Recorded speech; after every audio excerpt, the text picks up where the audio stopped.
Si la presse italienne dénonce un déchaînement de messages racistes sur les réseaux sociaux, elle a elle aussi participé au phénomène. À la fin du mois de mai, Mario Balotelli appelait les supporters italiens à se réveiller. Le joueur de l'OGC Nice et seul titulaire noir de l'équipe d'Italie venait d'être une nouvelle fois victime de racisme. Pressenti pour être capitaine de la Squadra Azzurra, dans laquelle il vient de faire son retour, le joueur de 27 ans a dû supporter pendant le match contre l'Arabie Saoudite une banderole sur laquelle il était écrit « Mon capitaine est de sang italien », en référence à la nationalité de ses parents biologiques, originaires du Ghana. Élevé par un couple d'Italiens, il n'a obtenu la nationalité qu'à l'âge de 18 ans. 2 mois plus tard, son appel a semble-t-il été ignoré, non seulement des supporters mais des Italiens dans leur ensemble. En France, les photos et vidéos de scènes de liesse ont pris d'assaut les réseaux sociaux depuis la victoire des Bleus en finale de la Coupe du Monde dimanche soir.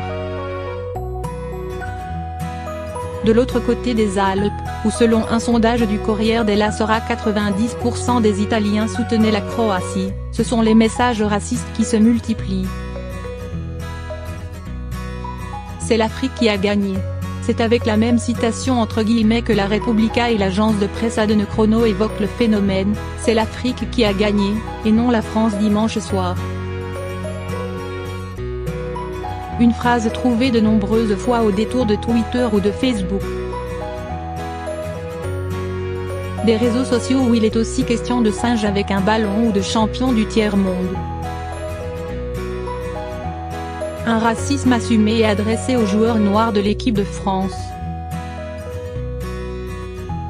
Des joueurs dont la nationalité française est niée ou mise en doute, tout comme la nationalité italienne de Balotelli. Parmi les internautes ayant publié ce genre de message, un conseiller municipal du parti d'extrême droite Fratelli d'Italia a été épinglé. La part de responsabilité des médias au-delà de leur dénonciation du phénomène, et particulièrement pendant les jours précédant la finale, les médias italiens ont aussi participé, alternant entre les propos anti-français et les déclarations racistes. Macron me casse les couilles, la France me casse les couilles, je soutiens la Croatie, a par exemple cité un journaliste du quotidien sportif La Gazzetta dello Sport, cité par nos confrères des Échos.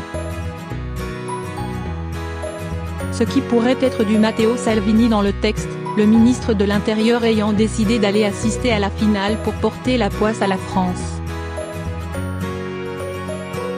C'est souvent dans la comparaison avec la Croatie que s'est exprimé le racisme dans les médias. Un article du Corriere della Sera a décrit l'équipe de France comme une équipe de champions africains mélangés à de très bons joueurs blancs, face à une équipe croate de blancs au centre de 3 grandes écoles de foot. Note de la rédaction, l'allemande, la slave et l'italienne. Balotelli caricaturé en King Kong. Un journaliste télé de Mediaset, Paolo Bargigia, a quant à lui expliqué son choix de soutenir la Croatie en des termes comparables. Une nation complètement autochtone, un peuple de 4 millions d'habitants, identitaire, fier et souverain, la Croatie, contre un melting pot de races et de religions, où le concept de nation et de patrie est plutôt relatif, la France, a-t-il écrit sur son compte Twitter. Par le passé, Mario Balotelli a lui aussi fait les frais du racisme de certains journalistes, comme en 2012, lors de l'Euro, quand un dessinateur de la Gazzetta dello Sport l'a croqué sous les traits de King Kong. Le quotidien milanais s'était à l'époque défendu de tout racisme. Nous reconnaissons qu'il ne s'agit pas de l'une des œuvres les plus réussies de notre talentueux dessinateur, avait-il seulement concédé, disant lutter contre toutes les formes de racisme dans tous les stades et soulignant avoir condamné les huées et cris de singe dirigés contre Balotelli comme une forme inacceptable d'incivilité.